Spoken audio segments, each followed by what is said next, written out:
I'm told we have an hour to hang out together and talk about 3 in Green. I've got presentation slidey kind of mode for about the next half hour, and then there'll be plenty of time for questions or to go back to enjoying your lunch, whatever you work out. So 3 in Green in FY18 is one of the big projects for enterprise security. It's one of the big projects for OCIO, and it's one of the projects for ODE in FY18, which is why we are here talking about it. But it's actually not a project. It's a program, actually, and 3 in Green is where we are in that program this fiscal year. We started this program in FY13, and this is when we rolled out the Information Security Framework, and we asked all colleges and units across the university to take a survey about how they complied with or how well they thought they were managing the Information Security Framework. I would love to take personal credit for this, but I can't.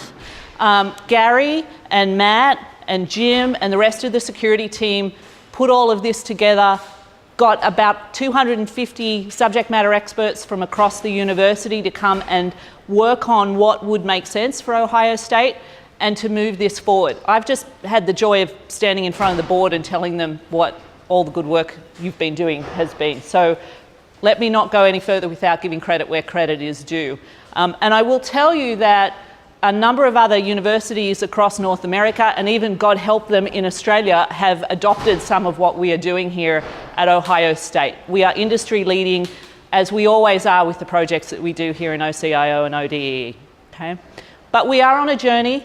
We are almost there. So in 2013, in FY13, when we did that very first survey, and I'm going to delve into what all of these numbers mean, but you can see from this slide that we started with a 1.7 out of 5, which sucked.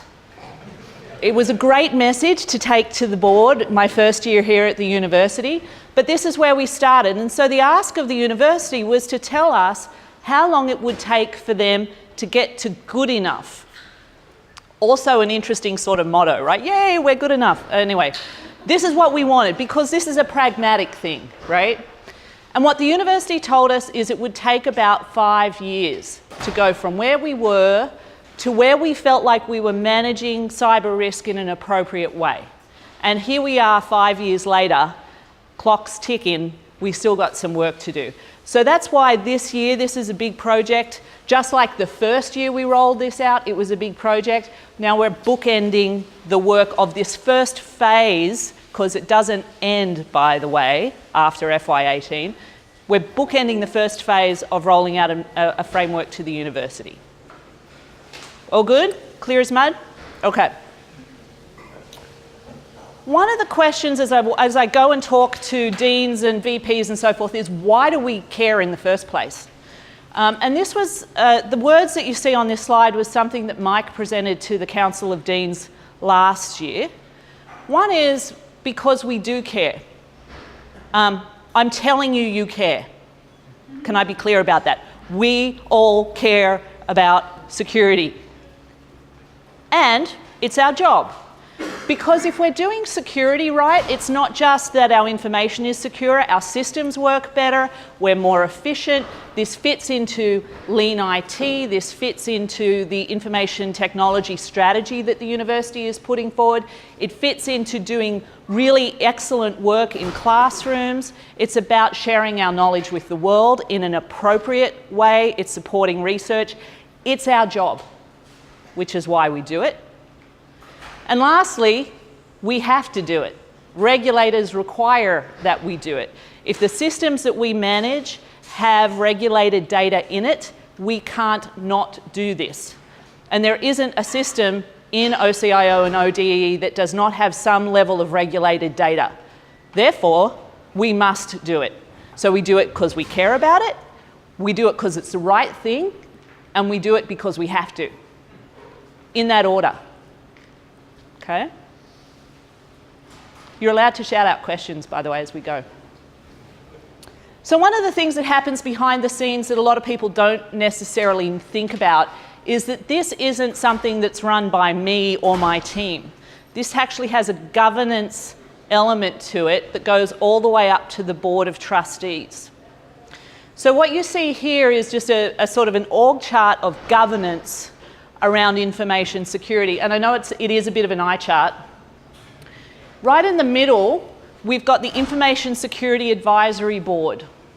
This is a group of people that represent both faculty and staff and administration across the university. So it has legal and compliance and HR and purchasing. It also has faculty representation. It has grad student representation on it.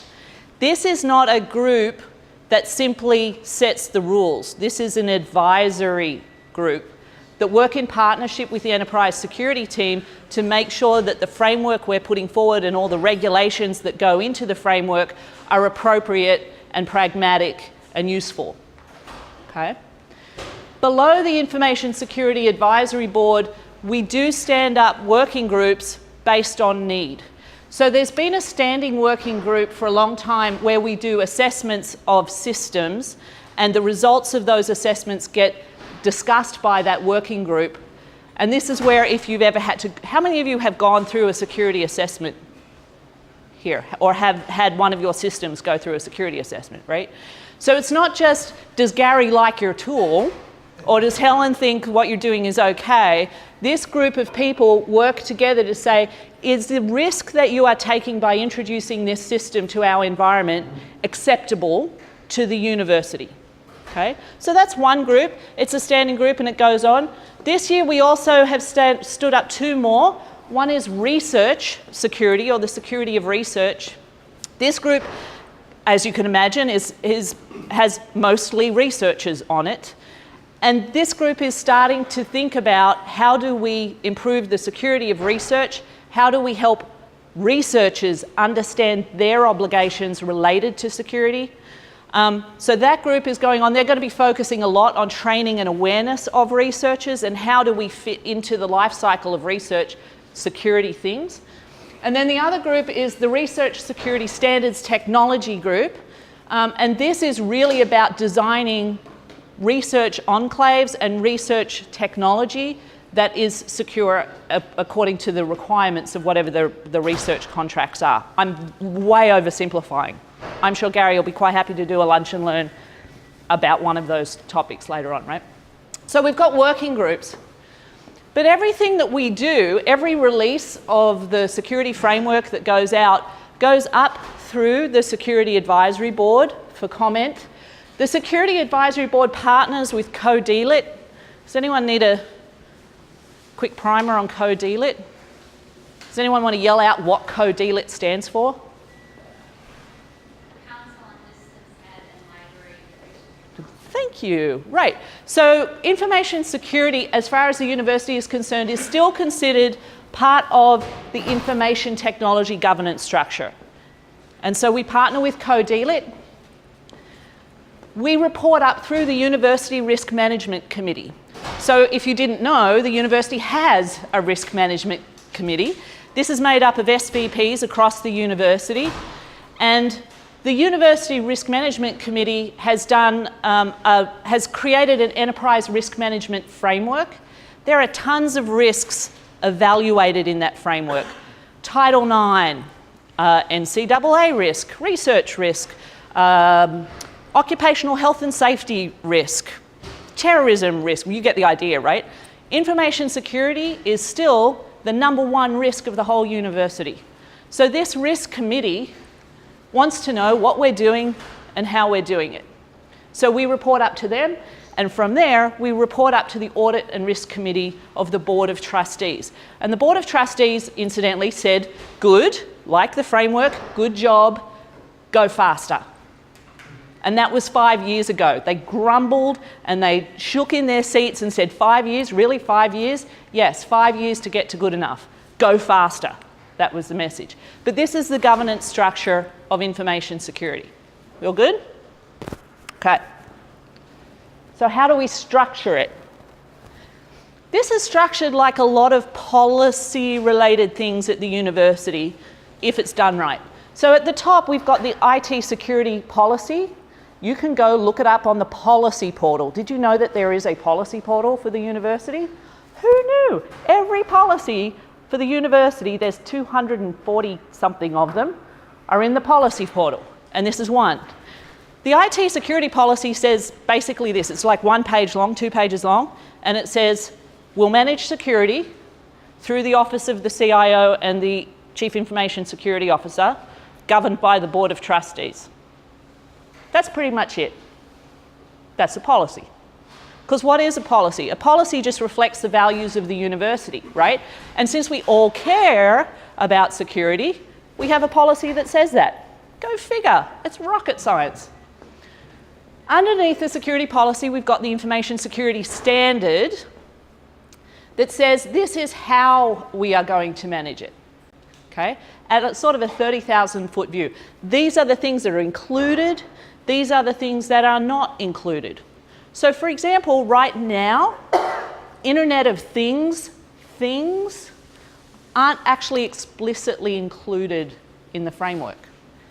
They're sort of referred to in a sideways, expansive, interpretive dance kind of way, but they're not explicitly in the framework right now, okay? That's going to change, by the way. But that's the standard. There are 30 risk areas. We'll talk about that a little bit more. Underneath the 30 risk areas, now we get into the control requirements. So the standard, the information security standard will say things like, we're going to manage in the HR area, for example. We're going to onboard and offboard employees in a timely manner, because that's a secure thing to do to protect our data. But down in the control requirements, it's going to say how. Well, we're going to do background checks. We're going to make sure that we can evidence, and how do we evidence that employees are being onboarded and offboarded appropriately. So the further down you go in this pyramid, the more detailed it gets. But we never, anywhere in here, specify a vendor or a technology within the context, or a specific technology type within the context of the framework. Because we need you to be able to use your expertise and your intelligence in the job that you do to manage risk appropriately, okay? So we're not going to tell you you have to use Cisco or Juniper or Workday or whatever, okay? And then below that, there are job aids to help people actually do the job more easily, okay? Wrapped up in this is the institutional data policy. So we try and make sure that we are not treating every piece of data the same, because it's too costly to do that. So we care about the restricted data, we care about private data more than we care about public data. I don't care what you do with public data. I actually don't care what you do with public data. You can tattoo it on your forehead and walk around campus, don't care.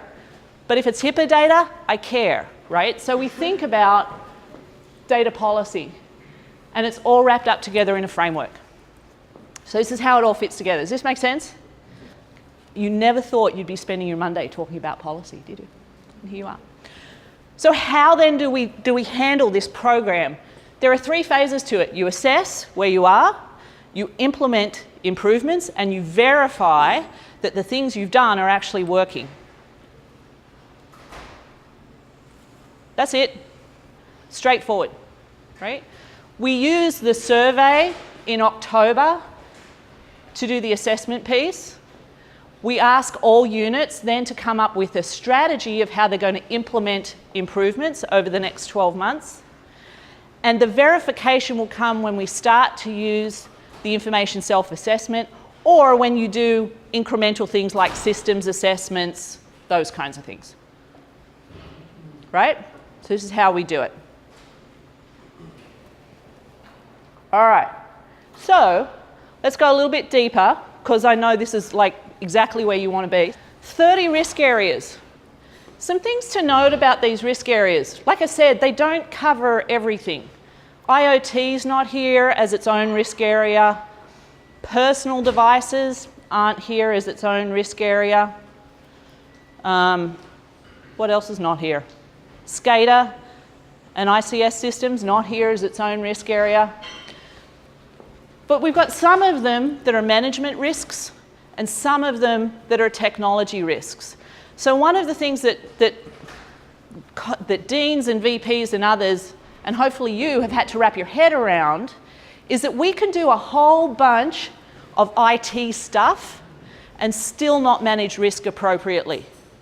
It takes people and process and management and oversight with technology to have a complete risk management system for information security. And this is what the design of this was all about. Okay, so there are your 30 areas. And we link it to the information, IDP policy, data. So in this case, IT10 is client-related risk. This is an old example, but you get the idea. The goal of client-related risk is to secure the operations of client systems. Okay, so don't think tablets, sort of, but do think workstations and laptops. And in this case, IT1, 2, and 3 talk about configuration. But you'll notice that depending on whether it's public data, internal, private, or restricted, you have to do more. Okay? Again, so that we're not spending a whole bunch of money and time trying to secure stuff that really doesn't need to be secured, and focusing on stuff that really does. But for this to work, you need to know where the data is and what kind of data it is. And this has been the biggest challenge for the university, because we got data everywhere. This has been the hardest thing. So if you work with the Med Centre takes the approach that everything in the Med Centre, everyone and all systems contain HIPAA data.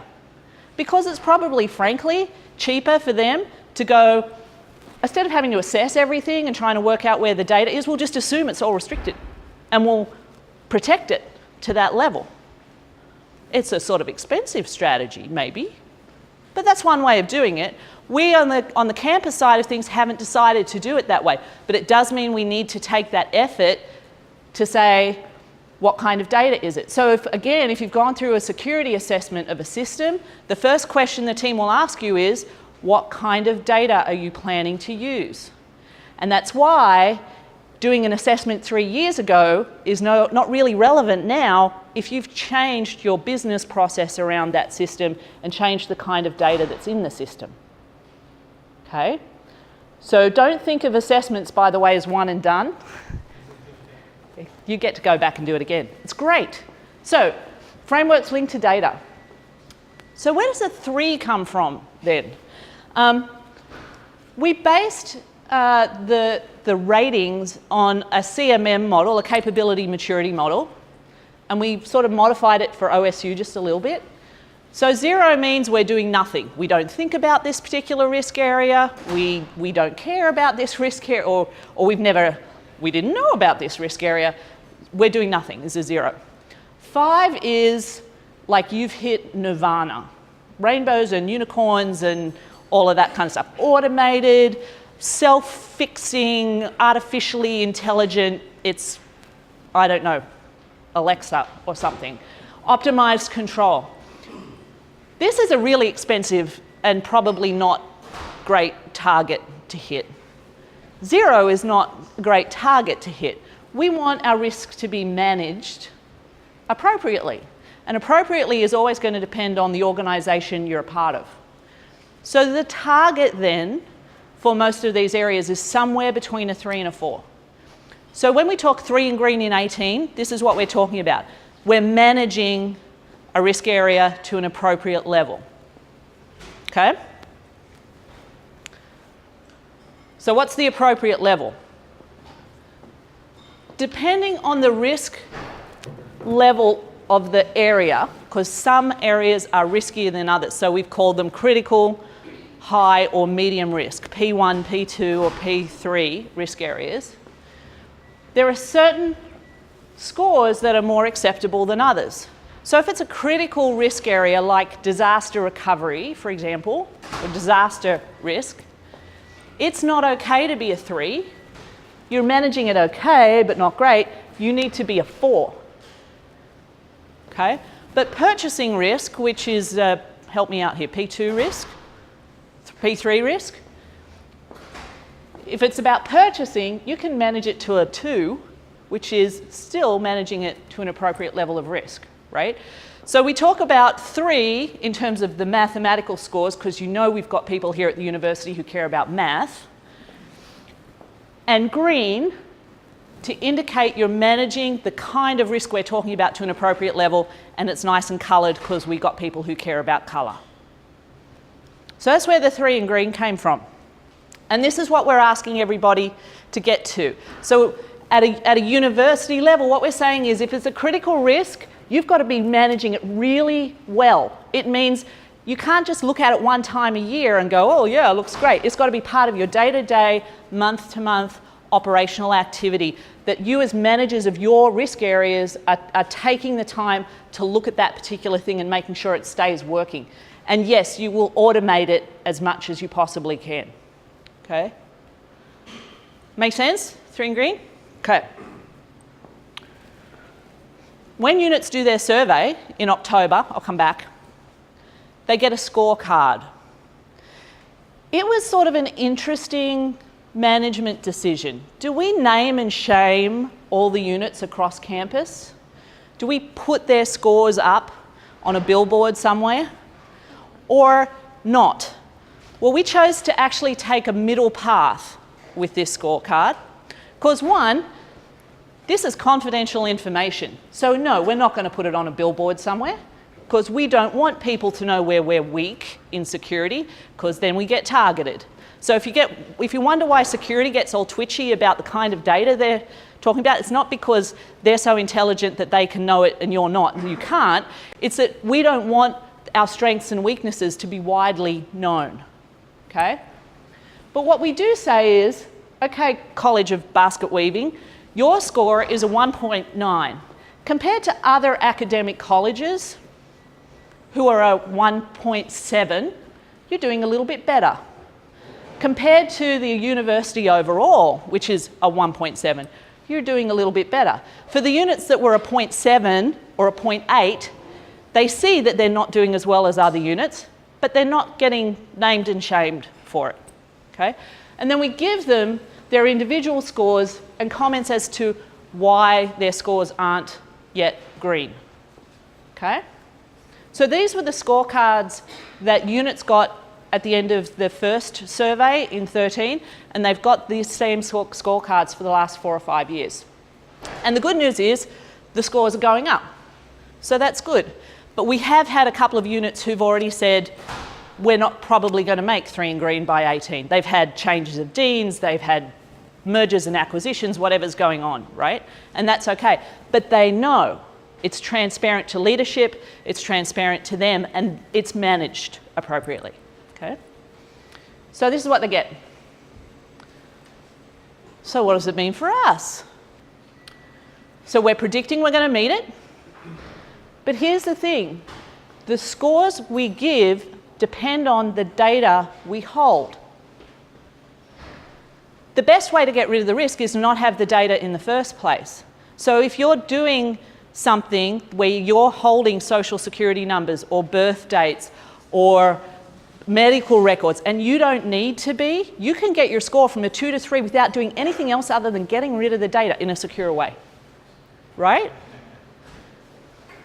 So getting rid of the data is going to be the fastest and easiest way to improve your score. But you probably can't, because you do enterprise systems, and enterprise systems are complicated, and you can't do that overnight. The processes that our systems support are complicated and touch a lot of people. You can't do that overnight.